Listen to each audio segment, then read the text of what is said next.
How did you digest the news once you got that notification or pop up that Daniel Jones has been released by the New York Football Giants?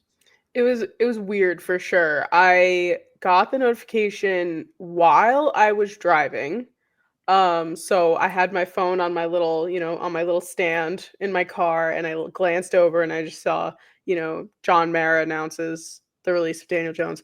And I literally like I this is going to sound so dramatic, but I pulled over because I thought that I read it incorrectly.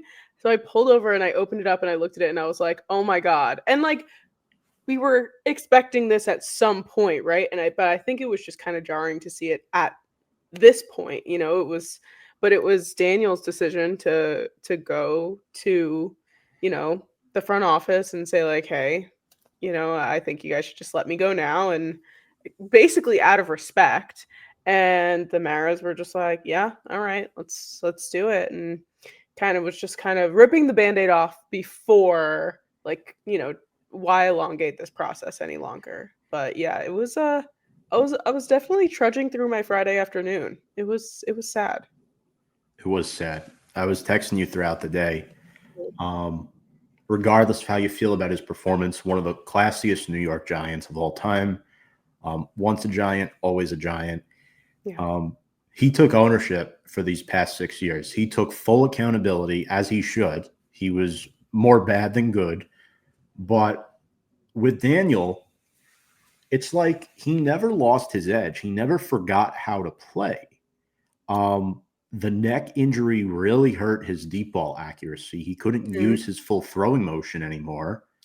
And there was just too much working against the kid. He should have never been drafted sixth overall. It was a mistake. I understand why the Giants extended him. I think they extended the correct position, but the wrong player. That's my opinion on that whole thing back in 22.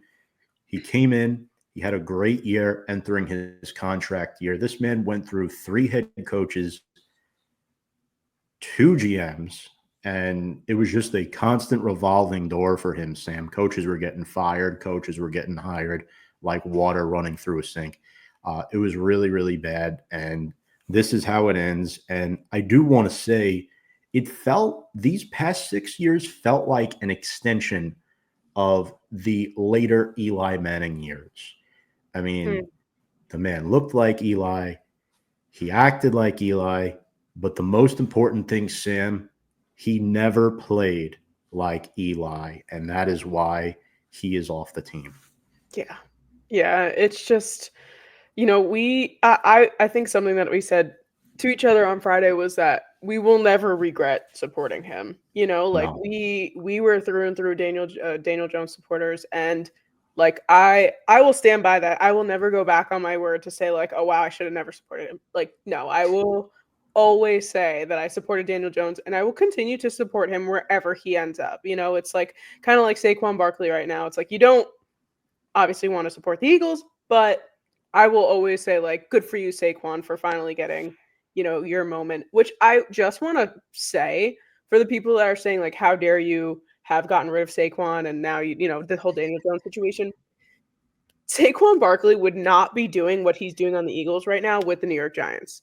The season he's having right now would not be happening in New York. And I just want to go on the record to say that. Like, yes, we lost a very monumental player in him, but we were kind of wasting his talents, unfortunately, with Right. the offensive line and just the way that the team is structured. So let's just put that out into the open. Yes, of course we miss him, but at the end of the day, that's kind of the bottom line. But yeah, I will never regret supporting Daniel Jones. Um, he did what he had to do. He was given the shitty end of the stick, and like you were saying, this revolving door of coaches, GMs, players. He was never set up for success on this team, and I'll take the wins, I'll take the losses, and now it's time for him to move on and for us to move on. But I hope he has his resurgence somewhere. Yeah, I do regret calling him a borderline top 10 QB at one point, but after 22, there was reason to believe that could be an option. I don't regret supporting him because he was such a great guy. Yeah. Um, Mara should have let McAdoo draft Mahomes. Not after the way he benched Eli Manning and lost the locker room after that. Completely disagree with that. McAdoo should have not been the one drafting in that position. He handled the team horribly, and even if he did draft Mahomes, it wouldn't have worked here. It wouldn't have. No. Hey, Kevin.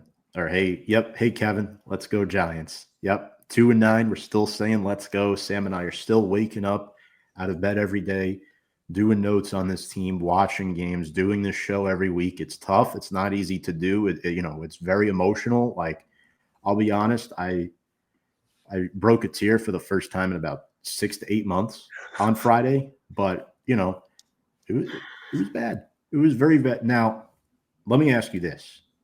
We talked last week because we had a show in between his benching and him getting released. Now that he's released before the end of the season, I re-ask you the question, Sam, where does he sign? At the time of this live show, and what you're watching now, folks, might be a recording later on, where is he signing?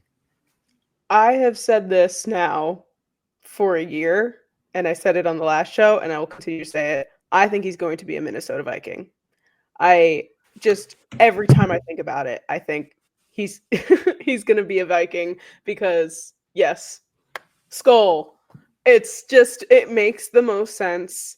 And when people were talking about originally the Raiders was an idea because obviously Gardner Minshew's out for the season, Aiden O'Connell's injured, but he did say that he wants to go to a contender. And I'm pretty sure Daniel Jones himself said, I am not going to Las Vegas. The Ravens are on the table, I believe, and the Vikings are on the table. I don't see him fitting in with the Ravens either, just in terms of just the personality of that team. And while he'll be a great backup wherever he ends up, I think Minnesota is the best fit. What's good, guys? What's up, Adam? You went from 0-5 to 5-7 in our fantasy league. So congrats on that. That's a tough way road to be to climb. There's not a person worse than 4-8 in our fantasy league this year. I'm very happy to say that. Everyone's checking every week. Everyone's being competitive, and a shout out to you guys. Oh, okay. MR Sports, I appreciate your comments. Even though I did disagree with that comment, keep them coming, folks. We really do appreciate it. I wouldn't be surprised if the Chargers take a flyer on him as a backup. I know Taylor Heineke is their backup quarterback. I think if he's going to go out west, it'll be to the 49ers. But my pick is still the Minnesota Vikings because they're in playoff contention. That checks off one box. Box number 2 to check off, Sam Darnold is not under contract next season. Box number 2. Box number 3, J.J. McCarthy is coming off an injury and will need a veteran quarterback in the room to groom him next year. Box number 4, or whatever box it was. So much sense. Darnold's going to want to start elsewhere. This is McCarthy's team. Jones can live with where he is in his NFL career. And the best part about this is that the Giants might get a comp pick if he signs somewhere. Not official yet, but I do think there is a lot of truth to the Minnesota Vikings because both times Daniel Jones played in that stadium, he looked like one of the better quarterbacks in the NFL. He played really, really well in that stadium. I don't know what it is, but I really do think that is the place that he's going. I was joking with my coworkers about Philadelphia, Saquon's influence, Nick Gates' influence, backup Jalen Hurts, push Kenny Pickett out of town, and have DJ take over for Hurts eventually. That was more of a troll job on my part, but you can see why I might throw that out there, but that's not happening. It's either Minnesota or Denver, in my opinion. Oh, right. With San Francisco as a complimentary option. Yeah. No, it's all of them make sense. Think about it. Sean Payton loves Daniel Jones. Dave Cutcliffe, had a huge influence in Daniel Jones getting picked 6th overall in 2019. Sean Payton loves quarterbacks that get the ball out quick through one read. Bo Nix is looking like offensive rookie of the year at this point. It's not Jaden Daniels anymore, in my personal opinion. Washington is trending downward bad. He's trending up. Imagine what DJ could do there as the backup and groom Bo Nix up. It could be a real beneficial thing for DJ. And I wish him nothing but the best, Sam. Same. And we bid farewell officially to Daniel Stephen Jones. All been right, real, buddy. DJ, we love you, man. Best of luck. Once a giant, always a giant. If you're new to the channel, you liked hearing that opening segment, folks, make sure to check us out on all of our social media platforms below on Instagram, Twitter, and YouTube at Big Blue Avenue. Next up, Sam. I hate this man. And I hate nobody, just about nobody. But this is the thing, right? They could be 2-9 and not on the hot seat because they're just bad. But he's handling things terribly. He's losing the locker room. I mean, the locker room is hanging on by a thread at this point. And if you want to call it a thread, it's almost like broken. Sam, we had 245 yards of total offense. We did not target Malik Neighbors in the first half. I get it. The Giants didn't have that many plays. Tyrone Tracy lost the fumble again. You think Daboll would come in and tell him how to hold the football? You think the running backs coach would do the same in Joel Thomas? We're not seeing it. And how about Malik's comments post-game? Says it's not the quarterback. It was the same stuff with DJ at QB. It is not Tommy DeVito. Brian Daboll stated yesterday that he spoke to Leak and that they're both on the same page. Are they? Of different books. It might be the same number, but they're not reading the same book. My God. Yeah. It is.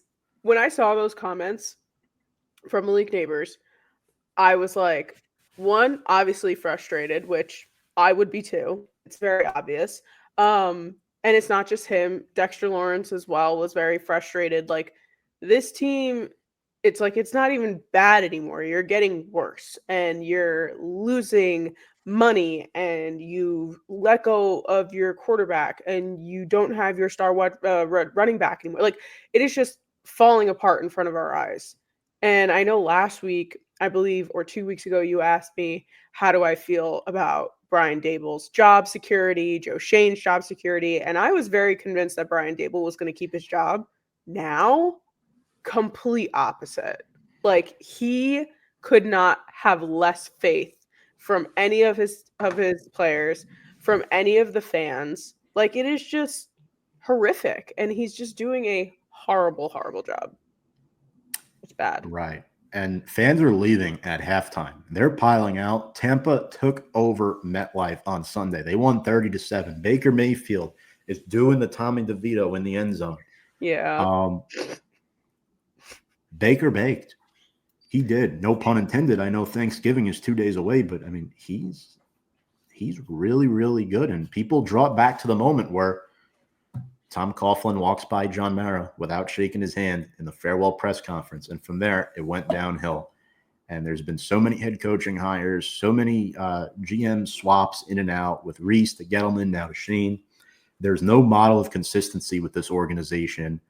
And it's really, really bad, especially when a rookie like this feels comfortable enough to say this. I know the coaching staff is encouraging him to be involved and say this stuff that he wants to win, but man, and when you got a veteran coming out and saying this, Dexter Lawrence being asked by Paul Dottino, Bruce Beck, if players are being put in position to succeed on the field, Dexter says, I think so. That's his way of saying, I don't know. He's lost. If he's lost, Daboll's got to go. Look, this is not where you should be in year 3 of a year build. Of a rebuild. Yes, year 1 probably set us back a little bit. It did. I shouldn't say probably. It did. But now, Sam, we're sitting here 2 years later, the roster is still bad. It's bad. And if DeVito and the Giants get embarrassed and show lifeless, they're not making effort plays, they're getting called soft, Daboll's got to go. If they're trying and they're losing by like 1 or 2 possessions every week and they're just really, really bad, well, then maybe Daboll could stick around. But the fact that, here's the thing, Daboll deserves his choice at quarterback. A lot of people have brought this up. Brian Daboll made his choice at quarterback. He chose Daniel Jones as his quarterback. That is where this statement is flawed, ladies and gentlemen. And MR Sports, I do appreciate this comment here. But man, Joe Shane and Brian Daboll picked their quarterback, and they missed. And they missed. I just want to say for MR Sports, who keeps commenting, which we appreciate, I feel the same way. Like that is exactly, I think, almost verbatim what I said a week or two ago, was that Daboll deserves the chance to do that. But after more thought, as you were saying, Tom, like, yes, like when they gave him the opportunity to pay Daniel Jones or to go onto the market or whatever, they did that. And they invested a lot of money into it. And it's unfortunate. And if things were a little bit different, maybe we would most definitely be having a different conversation right now. But I can't see, especially with the way just the players are reacting now, and the fact that Malik Neighbors is saying it's not a quarterback situation. So it's like, okay, if we give Daboll another year, 2, 3 years to develop a quarterback, and we're seeing the same issues over and over and over again, like we're just setting ourselves back every single time we do that. And I don't have the time, patience, or lifespan to deal with that. I mean, I'm sick and tired of losing. I'm sick and tired of seeing the fans leave like this every single week. Oh, They're not even so competitive sad. in these games. And now, look, to elaborate on that point, when you pay a quarterback $40 million, right? I don't care if there was an out after 2 years, which there was, and the Giants saved what, like 700 something thousand after cutting Jones this early. You are as the GM, you are telling the media, telling the fans, telling the team that you believe this head coach can work with this guy and fix him. When you pay a quarterback $40 million and you're making an NFL head coaching salary like Brian Daboll is doing, you are investing all your chips into him. We believed after Daniel Jones signed that contract that he would be the quarterback for the next 4 to 5 years.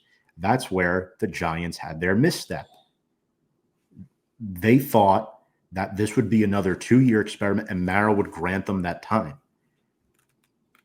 The problem is fans are leaving the games, guys. I mean, I know I keep repeating what I'm saying. They're leaving the games. They're just lifeless. There's no energy in the crowd. I was there for the Washington game. I know the comments section is getting a little crazy here, but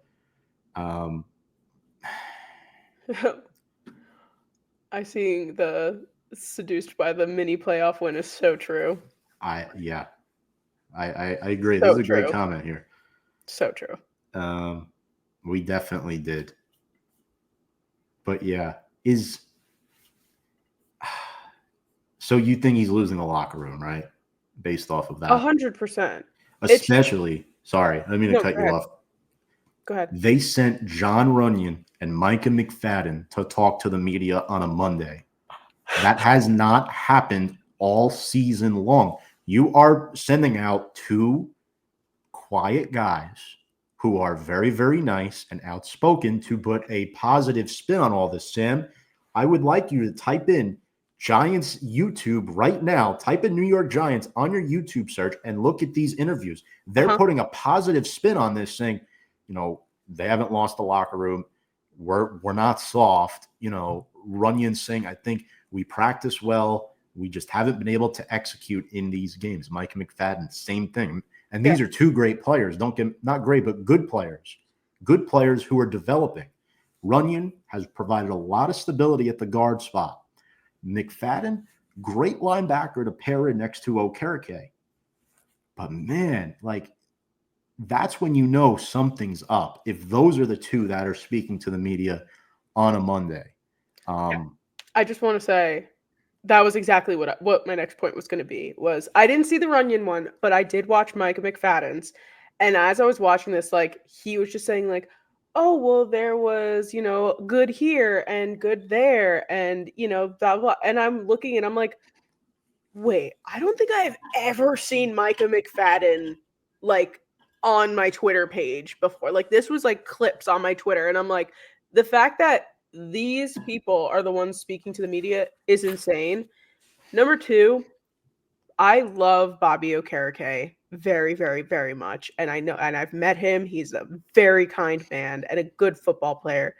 But what was that? Did you see that clip of him running down the field, passing the runner, and then you come like what are we doing? Why are we not tackling people? Like where is the disconnect? And we know he can. We've seen Bobby O do an amazing job. But I also just realized we did not even pick a player of the week this week, and I'm guessing that's because nobody deserved it again. Right. That's why I didn't do it, because I thought it would be waste of time. I thought it would be a waste of our I time, just Sam. realized I'd that. I rather was like, sit wait. here. I'd rather sit here and talk to you about this than going Yeah. over that. I thought that would be kind of useless tonight. I mean, we got to let it out. Let it out. Yeah.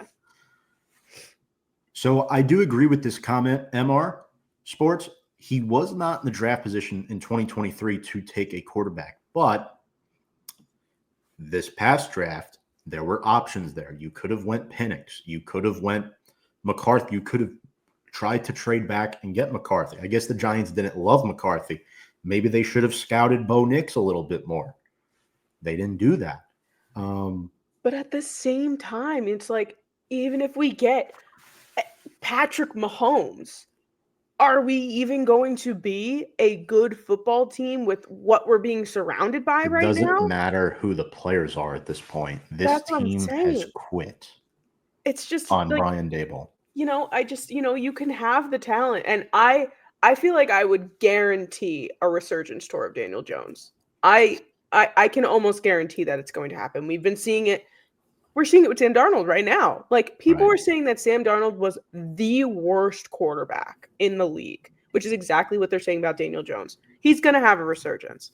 But like we both are not of tanking culture, but like I genuinely, like when we lost this game on Sunday, I was like, good. We don't deserve to win at this point, which is like horrible to say because of course we wear our colors. We want to see our teams win, but like at this point it is like Adam's saying, everyone's given up. Teams given up, fans given up, everybody's given up. Those guys were trash. Well, McCarthy's out for the season. Penix is a backup right now. Bo Nix is probably runner up for offensive rookie of the year. I don't know how those guys were trash. I get what you're saying. I love Malik Neighbors. I did not want to draft Malik Neighbors. I wanted Rome Odunze because if I knew shit hit the fan, Malik would be speaking up about it. Rome, on the other hand, I think would have helped keep the locker room together more. Yeah. Clearly, this is a problem, and I have no problem with Malik Neighbors doing that. But up until 2 weeks ago, I was all in on Brian Daboll coming back in 2025. Same. I'll be honest, I want Shane gone too. And I think these guys are smart. I do. But their evaluation of talent is not the best. They have the platform, they have the foundation right, but they're not putting the correct players into place. We also have to think about the fact that while we were super stoked to have both of these guys come in because they were coming from Buffalo, which is a technically winning organization right now, right? They don't have the hardware, they don't have the rings, but they're winning games, they're making the playoffs, close to a Super Bowl. Neither one of them has ever been in this position before. So it's like you've never had Brian Daboll be a head coach before. You've never had Joe Shane be a GM before. They've been coordinators and assistant GMs. Both of them coming in and starting new roles at the same time with each other. I didn't even think about it at the start. kind of a recipe for disaster. You know, you need at least one person who knows what they're doing, one person who's come in and has the experience. And while they have the experience in other parts of the front office and coaching, they both came in basically not really, just kind of learning. And that, I think, is one of the main reasons why we are in the situation that we're in.